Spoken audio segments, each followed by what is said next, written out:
क्या तुमने कभी सोचा है कि जो चीजें तुम्हें झूठ लगती हैं वो असल में तुम्हारे आसपास ही मौजूद होती हैं? कि 2 बजे थे।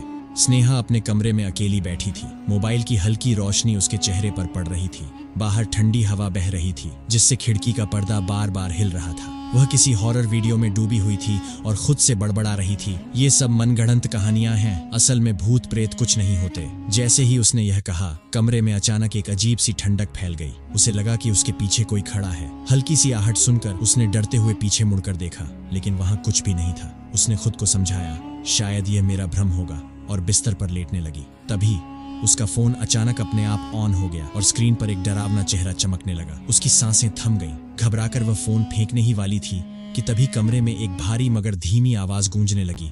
तुझे सच जानना है ना? स्नेहा का दिल जोर जोर से धड़कने लगा। उसने कांपती आवाज में पूछा, कौन हो तुम, जिसे तू झूठ समझती थी? मैं वही हूँ। अचानक खिड़की तेज आवाज के साथ खुल गई। पर्दे हवा में इस तरह लहराने लगे जैसे किसी अदृश्य शक्ति ने उन्हें पकड़ रखा हो। अचानक वह आकार बदलने लगे और एक काली छाया का रूप लेने लगे। स्नेहा की आंखें भय से फटी की फटी रह गईं। उसके सामने एक लंबा काले धुएं जैसा साया खड़ा था। उसकी आंखें अंगारों की तरह चमक रही थीं और उसकी छाया धीरे धीरे स्नेहा की ओर बढ़ रही थी। अब भी लगता है कि मैं सिर्फ एक कहानी हूँ। कमरे की रोशनी अचानक बुझ गई और चारों ओर घना अंधेरा छा गया। बाहर सिर्फ स्नेहा की दहशत भरी चीख गूंज रही थी, अगर तुम्हारे साथ ऐसा हो तो तुम क्या करोगे?